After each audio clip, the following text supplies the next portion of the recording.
Thank you, everybody. When I do these talks, I kind of rehearse them in my mind, especially just before I go to sleep. And I did that yesterday, and then in the middle of the night, I had a dream. And in that dream, I was giving this talk, but it was in a stadium, all right? And then, when I thanked the Kotlin team for the awesome work they did, for the awesome language, the awesome IDE, the awesome libraries, the crowd went crazy. And it was like Lady Gaga, like at Super Bowl. There were white doves in the air, balloons, and then the crowd started to cheer, Kotlin, Kotlin, Kotlin. And then they changed to billion lines, billion lines. And that's when I woke up. And I woke up because I was talking in my sleep, all right? Because I said, oh, wait a second. You don't want a billion line of code, all right? But if you compare the programming experience between writing Java and Kotlin, it feels like in Java you always need a billion lines of code to get your shit done. So I came up with a slogan for Kotlin, and I'll give this to JetBrains for free. Kotlin, so you don't need a billion lines of code to get your shit done. Now, this will be my last swear word for today. It's 9 a.m., so it's too early to swear. But anyway, so this is kind of like, so again, I think we should give a big round of applause to the Kotlin team for building this awesome programming languages.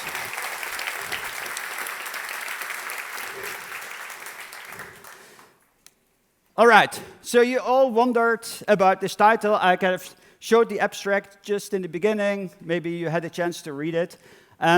Yesterday night, the awesome keynote, party keynote by Magic Mike. Magic Mike was a magician, and magicians they show their tricks, right? They kind of like want to impress you, but they don't share their tricks. They kind of keep their tricks to themselves. On the other hand, I have a couple of tricks too, and I'm going to share them with you, all right? So that's what this talk is about. And a lot of people kind of like, come to me and say, oh, Erik, I love RX, I love functional programming, whatever. That's all great. What I'm going to tell you today is what I'm working on right now. And you better listen really carefully, because RX, functional programming, that's all old stuff, old shit. All right? So listen to what I'm going to tell you today. Drop everything you do and just follow my lead. Okay? Promise me. So you don't have to remember anything from this talk, but just do what I said, just like you did in the past. All right. So what is one of the tricks? I have like about 3 tricks that I know, and probably Magic Mike also has 3 tricks, and then you kind of compose these tricks into more tricks. So one of the tricks that I always use, I've used that throughout my career, are monads.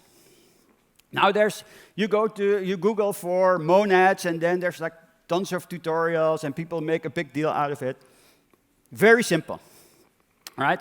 A monad is a collection type, that has 2 functions. One is you can inject something into the monad, and the other one is I can take a nested structure and kind of collapse it one level.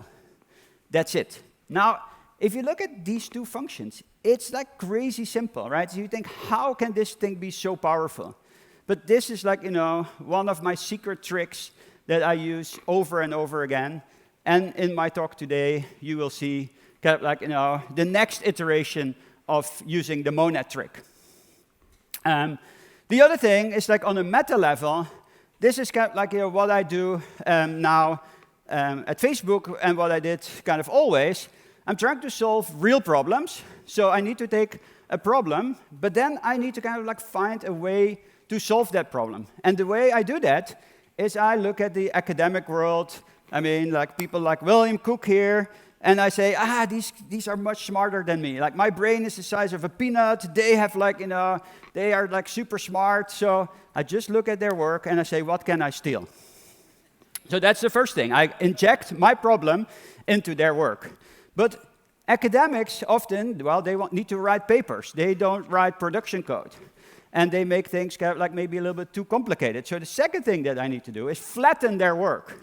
So I need to flatten all that complexity into something simple that normal developers can understand. Now, I started out doing Haskell, then I did C#, then I did Visual Basic, and now I work on PHP. So I've hit like rock bottom in terms of like, flattening my work here.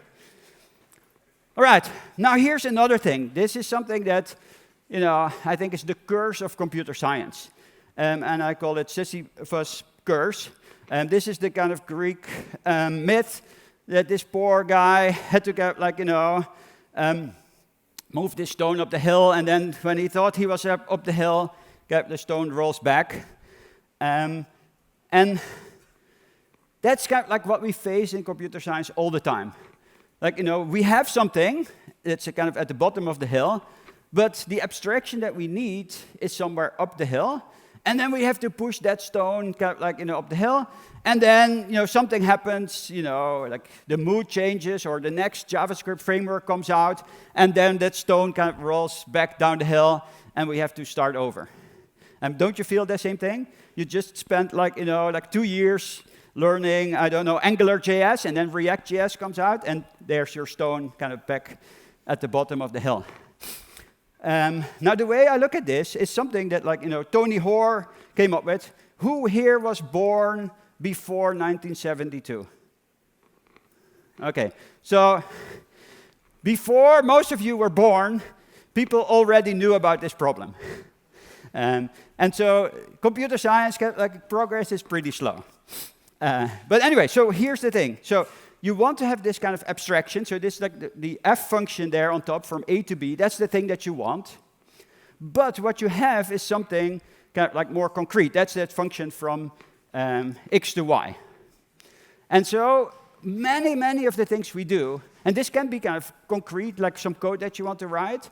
So you have your domain objects, but now you have to kind of map them down to some kind of representation. So this is a problem that we kind of face all the time. And so we need to kind of make sure that this diagram here, that it all fits. So when we map our kind of abstract concepts down to the concrete representation, we do our implementation there, and then we need to map them back. And there's a lot that can go wrong. But this kind of is the thing you always run into. And my whole life I've been chasing this dream to say, can we just kind of work at that kind of higher level? And here's the problem. Our world that we built with software is like a dream world. We just kind of it has nothing to do with the real world.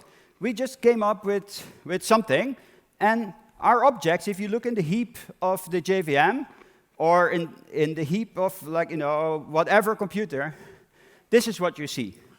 You see a mutable graph of a mutable edge-labeled graph. All right? So what does that mean? Well, it's a graph. There's pointers in the graph, but the pointers are edge-labeled because when you select a property in an object, you can move to the other side, but that label is not part of that value. This thing is also mutable. That's what we do all the time, so we mutate this thing. So it's kind of a rather weird data structure.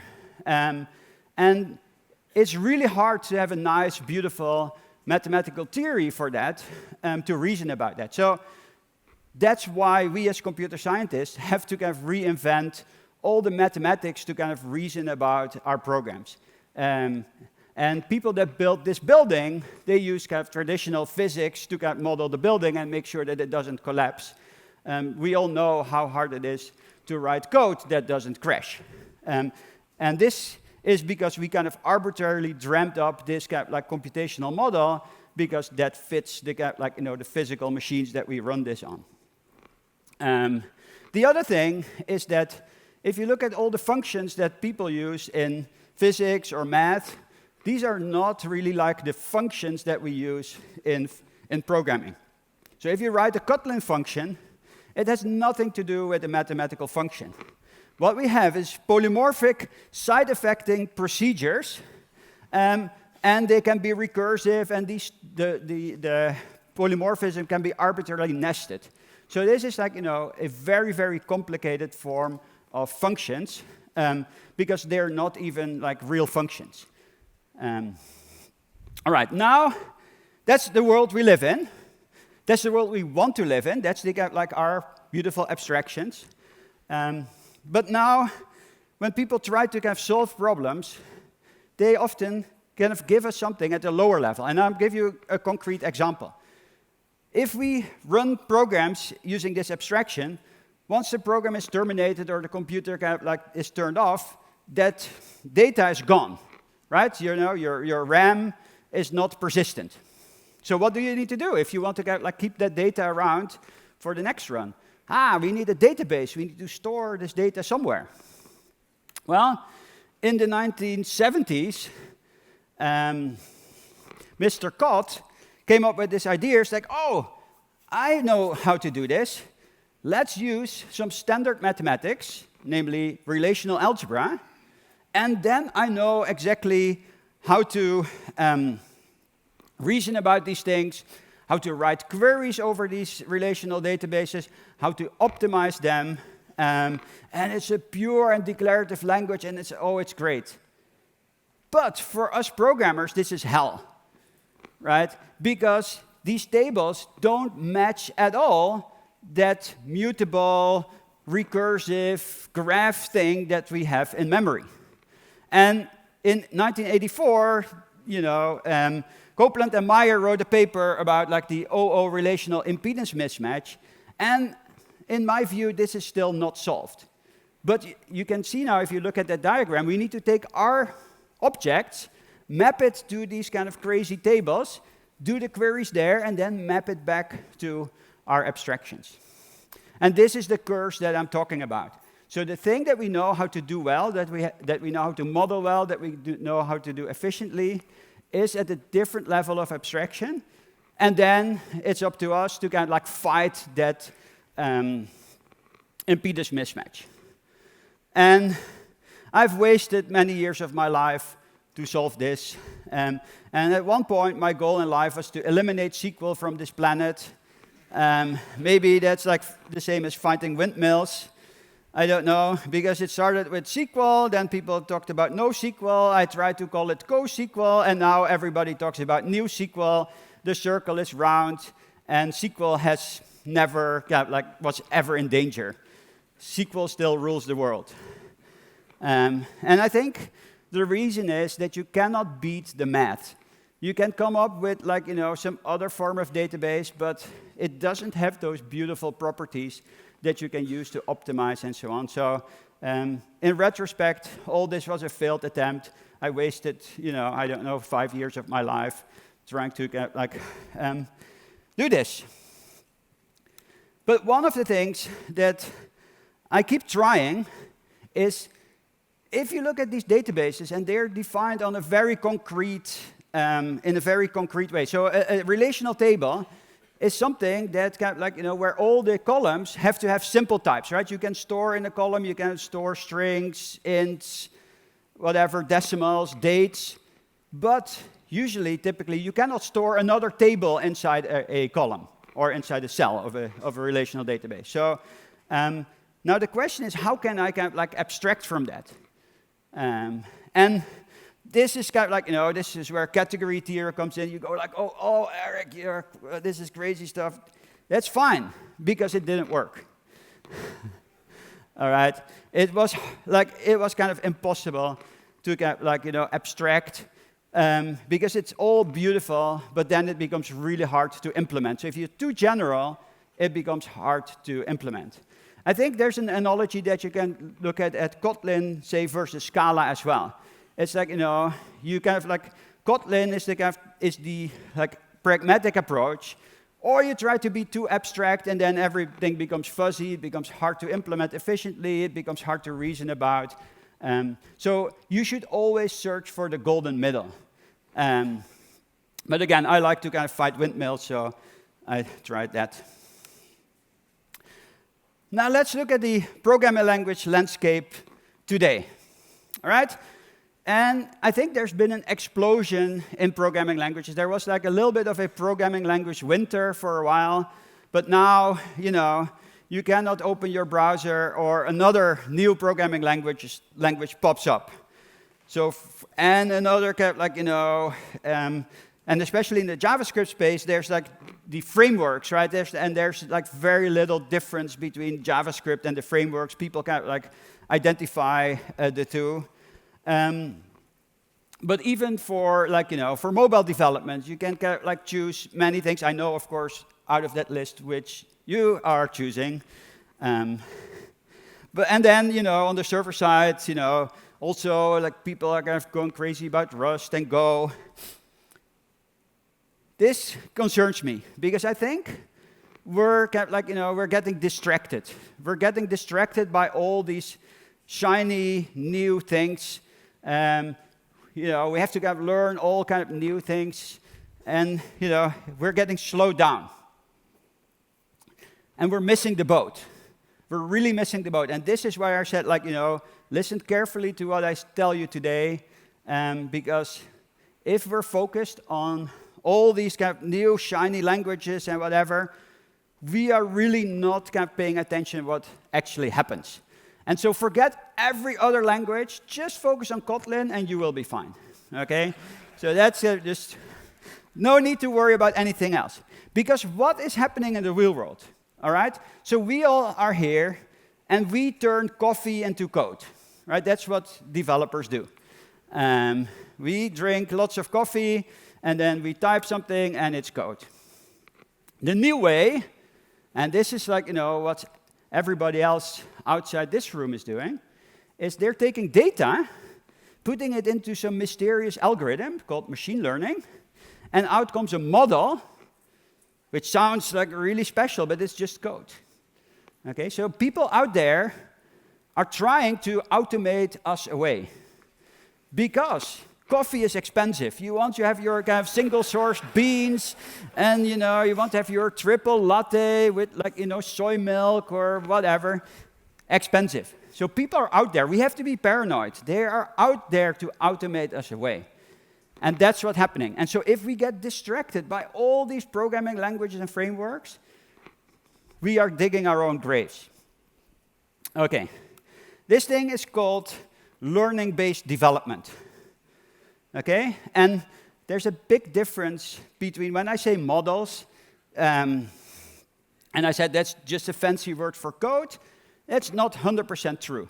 So if you look at learning-based development, so instead of human-based development or coffee-driven development, if you look at our code, it should be deterministic in the ideal case. Of course, I'm sure that my code is never deterministic. My tests are flaky.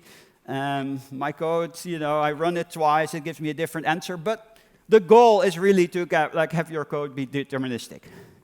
The other thing, and this goes back to the way we model our our programs, is that our values that we deal with are discrete.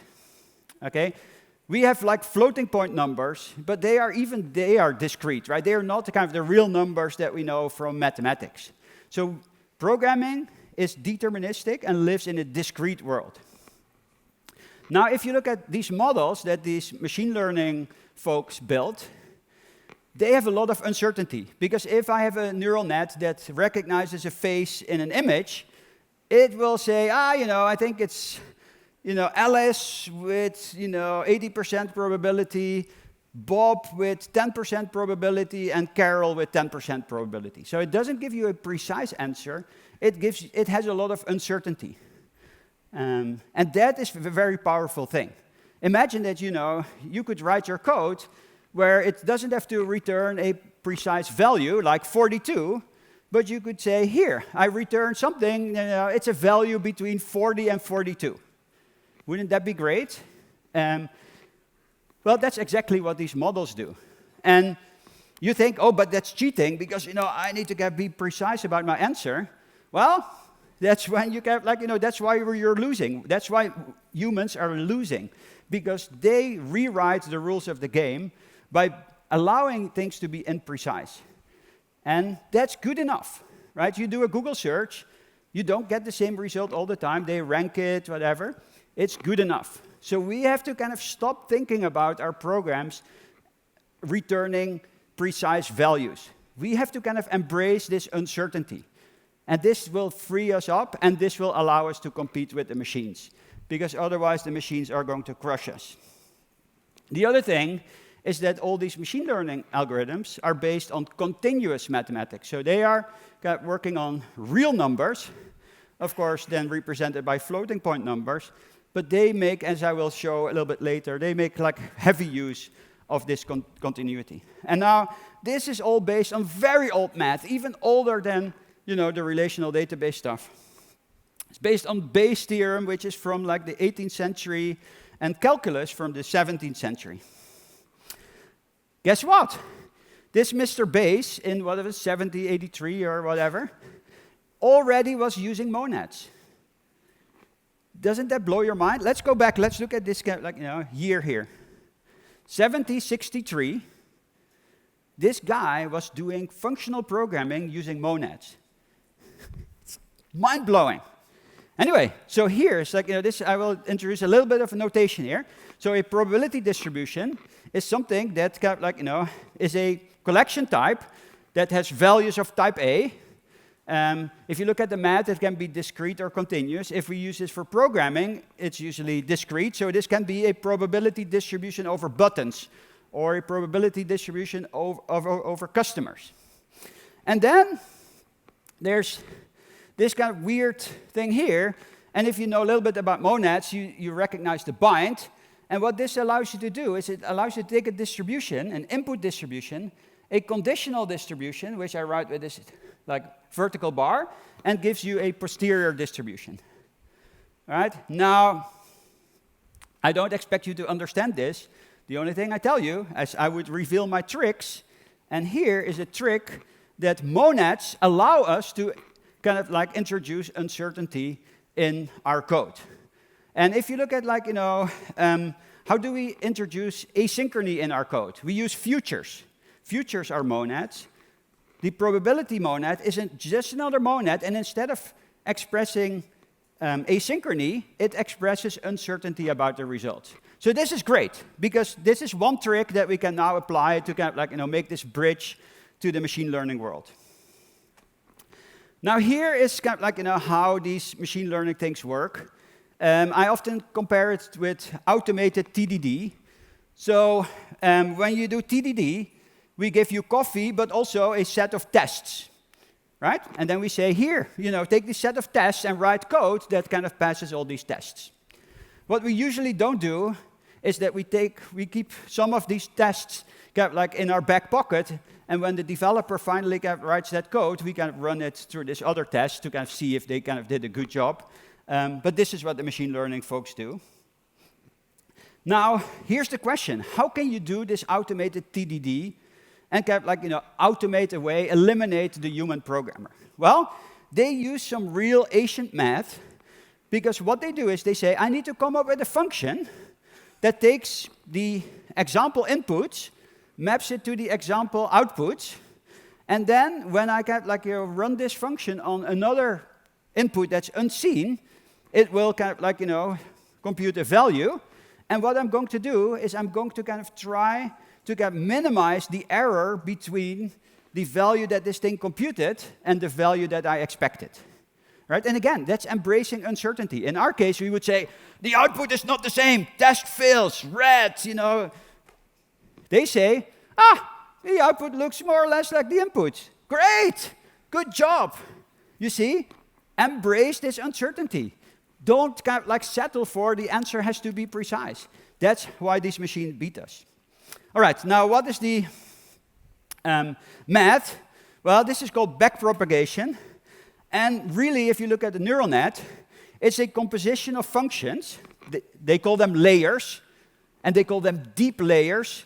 Deep layers just means you just have a long sequence of composition of functions.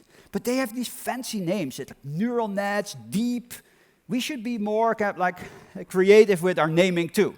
Because otherwise, we are so boring, right? We call it functions, semicolons. We should come up with fancy names. But anyway, the thing is that all these functions have to be differentiable, because that's the trick that they use with backpropagation to be able to kind of train these networks. So again, it's just very much like these relational databases. They take some piece of existing math. They say, hey, if I use this, I can solve this problem. But now we're stuck with the same thing, because we want to write a function from A to B, but this neural net takes a vector, an array, and they call it tensors or whatever, just arrays, okay? It takes an array of floating point numbers, and it returns an array of floating point numbers. Poof, mind blown. Because now we have a problem. It's like, how do we map our domain objects, our, whatever buttons or customers or whatever, into arrays of floating point numbers? And then when this neural net gives us back an array of floating point numbers, how do we decode that back into our domain objects? Well, this is, if you look at a lot of machine learning papers, they have some trick to define this encoding and decoding, and then they write a paper about it, and then they write another paper about it. But you see here why we're losing again? Because we are we want to live at this nice high level of abstraction, but what they do is they use some ancient math that's very effective in automating us away, and then they're pushing this encoding and decoding on us. So now we're stuck in the same situation. It's like we can do the boring stuff, and they do the cool stuff. So wrong abstraction again. So here's the question that I ask myself. Can we abstract? Can we, instead of dealing with arrays of floating point numbers, can we lift this up to something that's closer to what we do? And I can come up with a lot of cool sounding mathematics. Here's one interesting one. If you look at something that people call metric spaces, you can Google metric spaces. These mathematicians have come up with the comparable interface as well. The comparable interface that's standard in the JVM. So when you compare two things, it either gives you -1 if one is less than the other, 0 if they're the same, or 1 if one is greater than the other. What we are not using as computer scientists is any of the values in between. If you compare something, and they're more or less the same, it should return 0.5, right? So why do we are stupid. We have all this power. These people have invented this many years ago, and we're still returning only -1, 0, or 1, where we have everything in between. So again, think of this. Don't be precise. Embrace uncertainty. And so let me go a little bit deeper here to show you how this works, and then how we can generalize in a different way that I think is better. So here's a function. This is linear regression. You may remember this from high school. So I have a function that takes an x value, and it returns, there's a typo here. This should be ax plus b, not a times b plus b. It should be a times x plus b.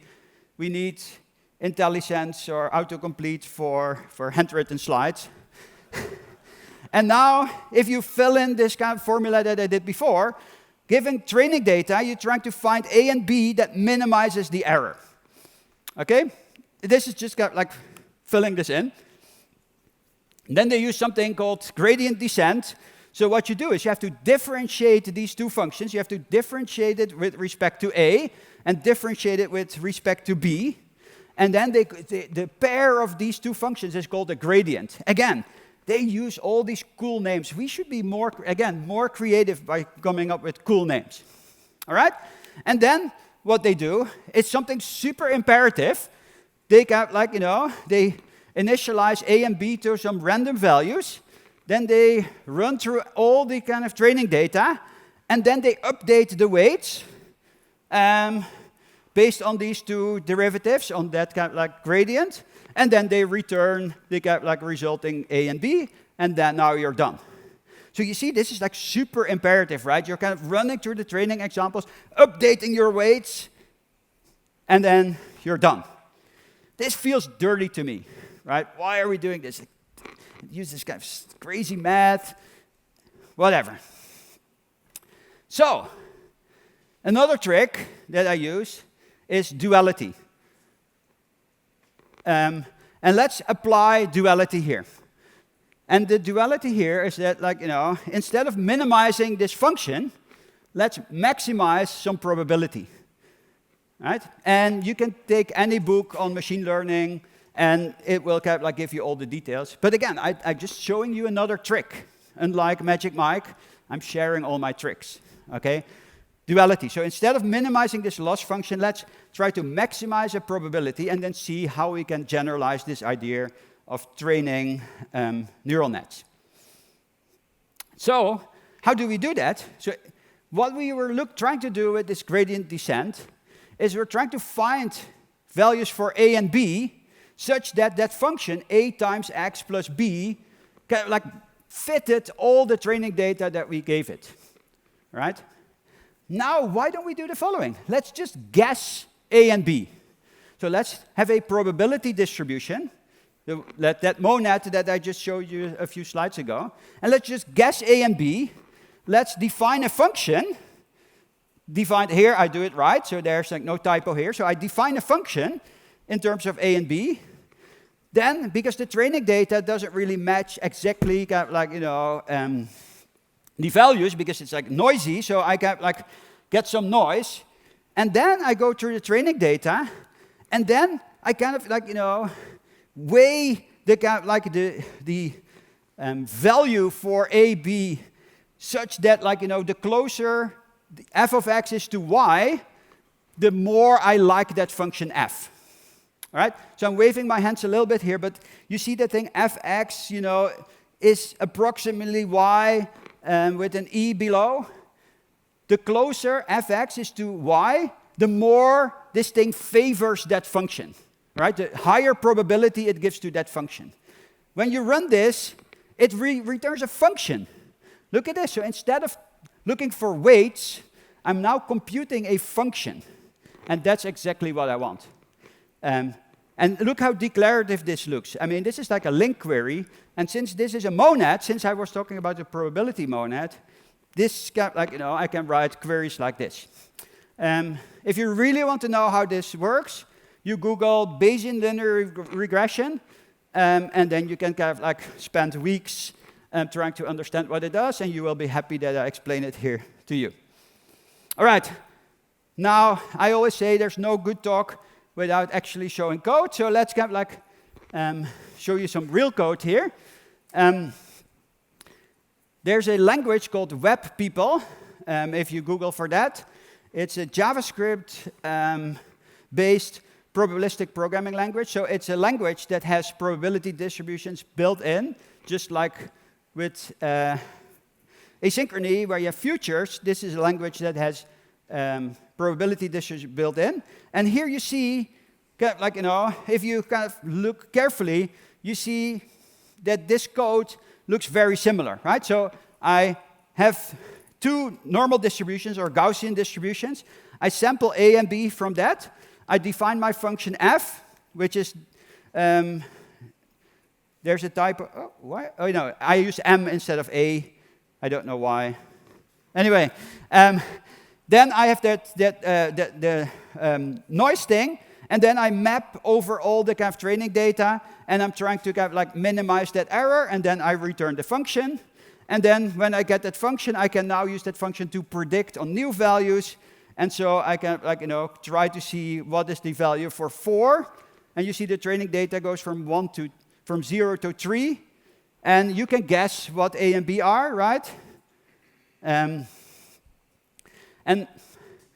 guess what? When I run this, it will tell me that when I run this function with the value 4, it's pretty sure that the output is 8. Okay, so and you see this is a distribution, so it's probability density. So the fact that there's this big peak around 8 shows that this thing thinks it's pretty sure that f of 4 equals 8. And I guess that's the same that you would have guessed. But notice here, notice that how magic this is, right? I gave this thing 4 input examples, right? I trained it with 4 values. I wrote some code. I invented out of thin air a function. And when I run that function, it gives me the right answer. Now just wait a few years. All of us will be kind of fishing here on Pier 27 because we will be out of a job, because all code will be like generated like this. Okay? And really, believe me, that's kind of like, the machines will eat us alive if we are not careful. And this is a simple example, but it's there. It's like right here. All right. So, this is something that I'm trying to do with my team at Facebook. If you've seen the abstract of the talk that I showed way in the beginning, this is one of the things that we're trying to do. But we have to do this for PHP. The Facebook backend is all written in PHP. So now we have to take this concept of probability distributions, sampling from distributions, adding this to the language. We have to kind of put this in PHP. And these are slides that I took from a talk that one of my dev leads did at Splash last week. I think that talk will be online, so you can completely follow it. But here's the goal. So we need to be able to sample from these distributions in arbitrary positions. So we have to have it everywhere. We need to have debugging, type checking support. So again, this is where I say it's if you look at the academic research on this, they don't really care about usability, right? Because they want to write beautiful things that return mathematical models. But we have to cater for developers. So it has to be able to debug. You have to be able to type check it. And in this case, when you're doing distributions, you have to be able to run this program like 1 million times. You're doing a Monte Carlo simulation. So the way that program that I just showed you runs is it just runs this program 1 million times, looks for all the values that it produces, and then creates a histogram, and that's the result. So in order to do that, we want to do this in PHP. So here's some a piece of PHP. This is actually code that runs. You see the dollar signs and lots of public probabilistic functions, whatever. But here you see a very simple program in PHP that samples from, that flips a coin, biased coin. So Bernoulli, that's a distribution that's like flipping a coin. And Bernoulli 0.5, that's a fair coin. This is an unfair coin. And then it returns the sum of these two values. And then the Bernoulli distribution, that's some magic that's defined in a library. This thing is implemented, as I said, by running this thing multiple times. So you sample from the distribution, you get the value, you can run the function, you look at the value, you record it, you sample another value, you run it again, you record it. When you're done, you just look at what is the distribution that you computed. Now, of course, we want to generalize this, because this is a particular thing. But we also, as I said, with async await or with futures, you're doing the same thing. But there you're dealing with asynchrony. So can we generalize this? All right? Can we generalize this? Well, we can generalize this using coroutines. Right? And here's the desugaring. So instead of a probabilistic function, this is a coroutine function. And instead of sampling, we suspend the coroutine. Now, if you know a little bit of Kotlin, this might sound familiar to you. I don't know. And if not, you should stop any other talks. What is Roman's talk about coroutines? Was it yesterday or today? Yesterday. Okay, if you've missed that, you wasted your entrance fee for this conference. Completely wasted. All right? So this is the signature for the coroutines. This is the basic block of that library, and you will recognize this as well. The big difference with the Kotlin coroutines is that in our case, for probabilistic programming, they have to be multi-shot because you have to be able to invoke them many, many times. But that's what we did. So that's how you implement this. right? So this is good. So not everything is lost. So we can use to get like the beauty of our current programming languages to get like, build the languages of the future to make sure that the machines don't eat us alive. But we're missing the boat on another thing. We're missing also the boat in terms of these machine learning frameworks. If you look at them, there's TensorFlow, PyTorch, MX.NET, Keras, whatever. They're all Python-based. And you saw in those lists of languages, I didn't mention Python. But Python is eating our lunch because the people that are trying to automate us away do that using Python.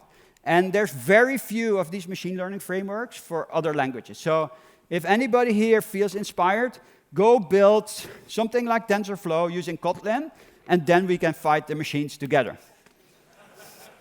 All right. In the last 20 minutes or something, I want to give you a little bit more examples of what my team does in this space. So I give you now the kind of like the technical side. So it's all based on Monnets, it's based on coroutines, it's based on embracing uncertainty, and I'm trying to kind of fight those machines. I want to, I don't want to like go and fish like in the bay all night. I want to write code all day. All right, so my team is composed of a couple of teams. So one of the teams is kind of building the traditional language stack. So as I said, we're based on PHP. We have our own dialect of PHP. It's called Hack. There's a team that builds the standard libraries. There's a team that builds the virtual machine.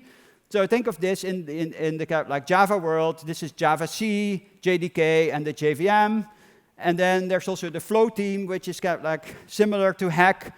It provides a type system on top of JavaScript. And then there's a layer, the kind of OR mapper layer that I kind of like talked about. Of course, Facebook has the same thing. That's kind of like, closer to the database. And what we're trying to do, there was a blog post recently where we announced that we're kind of like not going to kind of like support PHP anymore. But what we're going to do is we're going to evolve the language to kind of like, leverage this kind of like trifecta between runtime, libraries, and language. And so kind of trying to kind of like improve it. So that's kind of like, the focus of that team. Next one. A lot of people ask me about RX and so on. When I moved to Facebook, we worked on this thing. There was a talk at the some GraphQL conference. I forgot the name of the conference last week, where this was kind of explained in more detail. But the idea is that, can we determine when we interact with the user? All right? So normally, when you interact in a traditional way with a website or a backend, it's request-response. So the user initiates the action, and then the backend kind of like sends the answer back. The whole thing about reactivity is that you want to kind of turn that around. Guess what? That was my trick, my duality trick, right? You want to turn that around. So what we did is, the way I explain it, we turned the social graph into a spreadsheet. And whenever anything changes in the social graph, just like in a spreadsheet, when any input cell changes, you invoke a formula, and then you compute the output cells. We do the same. If anything changes in the social graph, we rerun a PHP program that will compute the output of a GraphQL query. And so that's kind of like, a set of teams that work on that. And basically, what we do is we have a wrapper around the social graph that observes changes and then gives change notifications, and then we recompute. All right.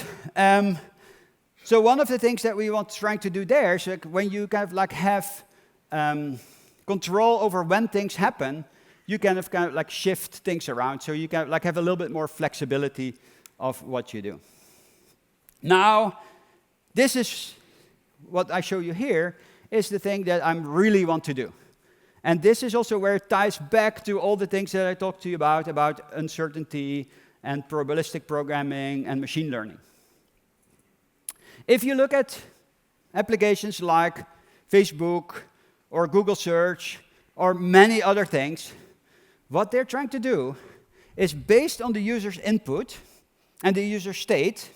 They're trying to predict what to show to the user such that it optimizes some kind of like objective function, say to keep the user happy or give you the best result or something like that. So if you look at this picture here, from the user, we get some state and some reward, which tells you how happy the user is with, with your interaction. And then we have to predict what to send to the user next. And there you see that P, the double P, that probability distribution again. So, because we don't know exactly, right? When you rank search results, it's a probabilistic thing. There's no kind of like perfect answer. You have to kind of approximate. You have to guess something. You have to guess what to send to the user. And if you look at this diagram here, this is exactly the reinforcement learning diagram. So what you want to do is you want to turn your website into a reinforcement learning system. Now, where do people use reinforcement learning, right? So you all heard about AlphaGo, where the computer beats Go, or where the computer is used to win Atari games. They all use this principle. So from the game, you get rewards and state, and then you're trying to predict what do you have to do with the joystick to win the game. And winning the game is like making the game happy, because the game wants to be in that end state. So that's what we do. Now, if you look at this thing here, it's really trying to predict what to serve to the user. And this is I have a bunch of teams that are working on that, and I'll go into a little bit more detail about each of those. If we look at that diagram again there on the left, and you look at the dub, that's the Facebook way for the code in the back end.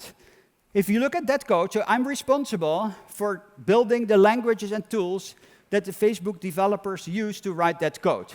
So if you look at the signature, if you look at the type of that code that these developers have to write, it looks like this. It takes the state and the reward, and it needs to predict what to send to the user. That sounds exactly like this program that I showed you a while back that kind of predicts what to do. So you have to embrace this uncertainty. You don't know exactly what to do, so you have to do it probabilistically. So a few years from now, that back-end code will all be written in a probabilistic language that samples from distributions and then predicts what to send to the user. Okay? So the program of the future is a mix of imperative code, because you still have to kind of show UIs and so on, with machine-learned models. And that's what I'm chasing. Okay? So the languages of the future are a mix of traditional languages plus machine-learned models. Because a machine-learned model by itself is useless, because it doesn't have a UI or cannot access a database or whatever. So we have to embed that into programming languages. And the way we can do that embedding is using monads, and in particular the probability monad. Okay, so that was my kind of trick. And there's if you're interested in writing compilers and runtimes, this is a super challenging thing, because we still have to make it efficient, it has to be mathematically sound, but it's kind of embedded in a kind of pretty strange imperative language. Let me give you an example here. This is a concrete example of what people would have to do. Imagine you have a neural net that takes an image and recognizes faces on there. All right, so you show it, you give it an image, and it tells you what I said: Carol or Alice, 80%, Bob, 10%, Carol, 10%. All right? So this thing returns a probability distribution of names. Now I want to use another model that's not implemented as a neural net, but maybe as a decision tree. And that model takes what we call an AND, which is the domain objects that model that Facebook social graph uses. And then it needs to predict an ad to show for that user. And that's me there in the middle, no hair, question marks in my head. How can I plug these two things together? Because the one thing returns a probability distribution of names, the other thing expects a domain object So it's incompatible in two ways, right? It's a probability distribution, and the type of the values in the distribution is different than the input type in there. So how can we do that? Well, we can use probabilistic programming for this. So we kind of pass the image in the neural net. We get a probability distribution of names. We sample from that probability distribution of names to get a single name. Then we look up in the database what the metadata is for that particular name. And there we have to use async await because the database is slow. And then we pass that metadata into the other model, which gives us a probability distribution of ads. We check whether that ad is appropriate for that person or whatever, so we can filter these the values that we sample, and then we return that ad. Okay, so here you see that we compose uncertainty and latency. And that means that we cannot train this thing as a single model. So machine learning people might say, oh, if I have these two things, I can train that as a single model. But that's not possible because we have to do this database access in between. Right? So this is the programming of the future. This is kind of like combining machine learned models with asynchrony, arbitrary side effects, and trying to kind of predict an output value. And it doesn't give you a precise answer. It just tells you, yeah, I think this ad is better than that ad.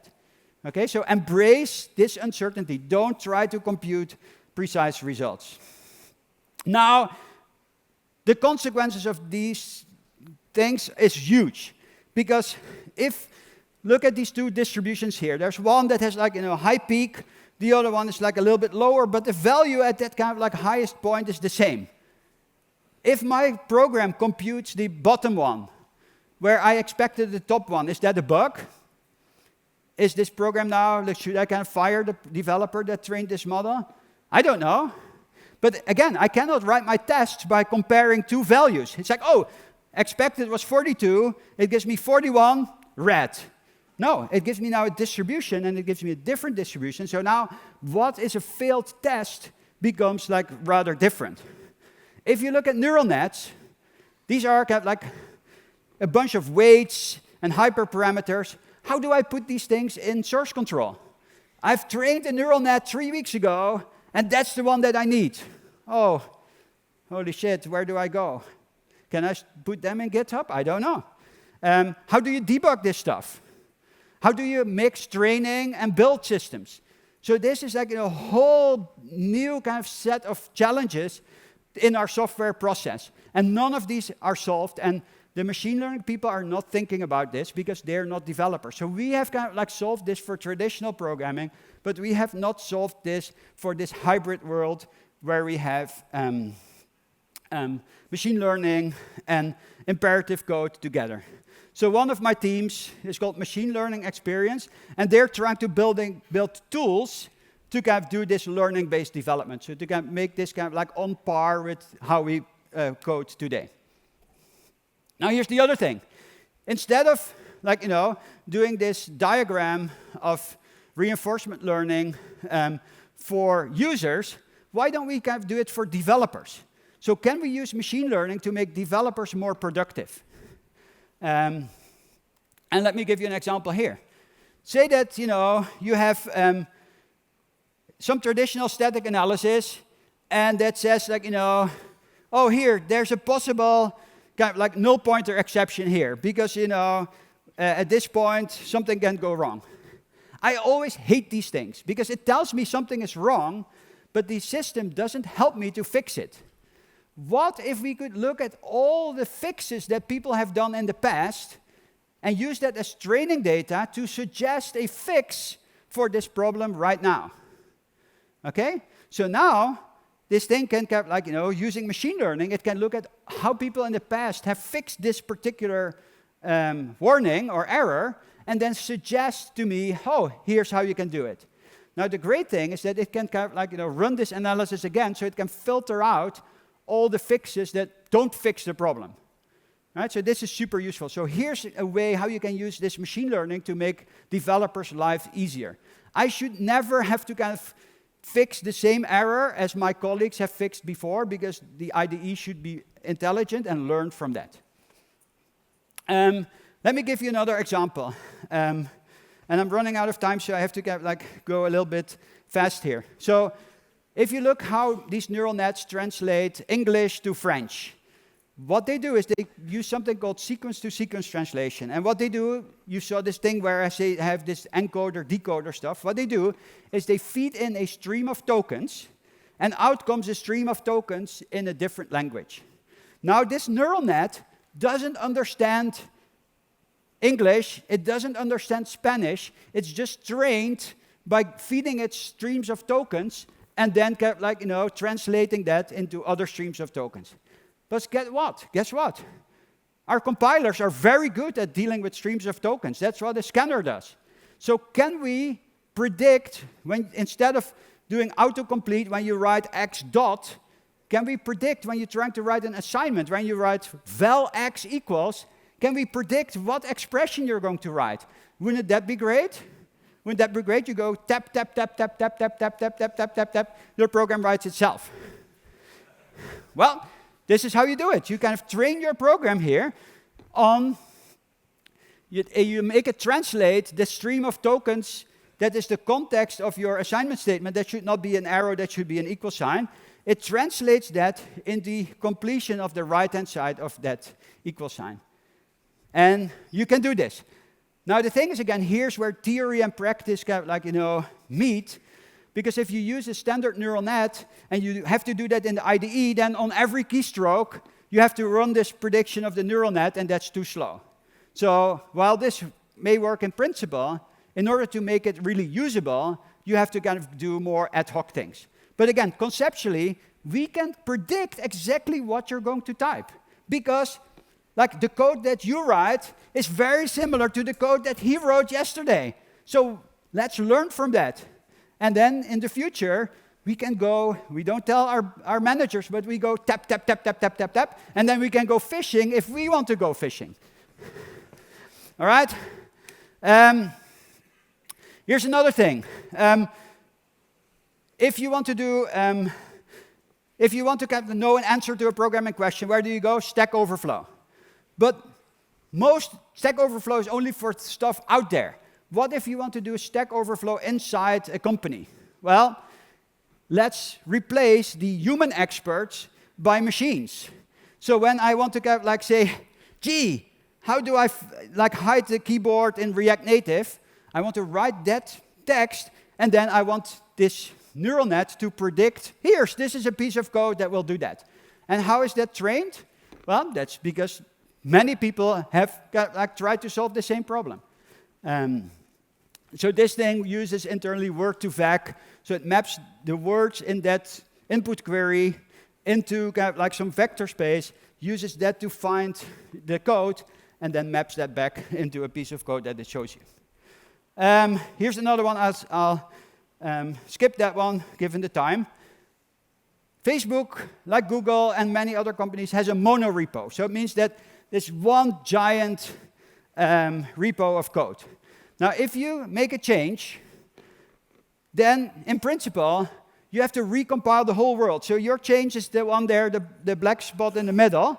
Now, all these other things depend on it. So in principle, this transitively has to recompile the whole world.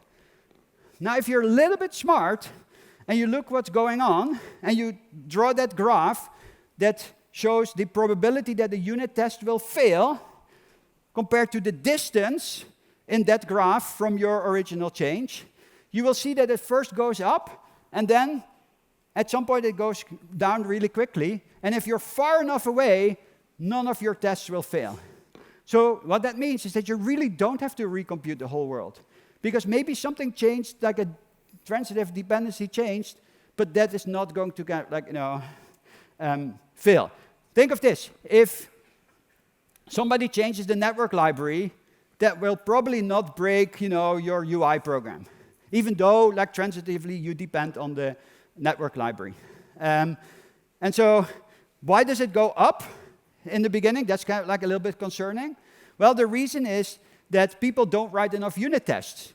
And the unit tests are supposed to be this abstraction boundary. So what you see here is that the abstraction leaks for a couple of steps, and then it decreases. All right. I can go on and on. I'm out of time. I'm happy to talk more about this stuff. But as I said, I didn't say this yet, but there's a lot of low-hanging fruit here that we can use to get, like, use machine learning to get, like, make developers more productive. And on the other hand, we have the obligation to make sure that we make it easy for us developers to use machine learning. All right? So, my lesson for today, and next time if I meet you again in 2 years, don't tell me about functional programming, don't tell me about RX, tell me, Erik, you were freaking right about that machine learning stuff. All right? Because if we don't act now, we will be replaced by machines. And I don't want that to happen because I love you all too much. Thank you.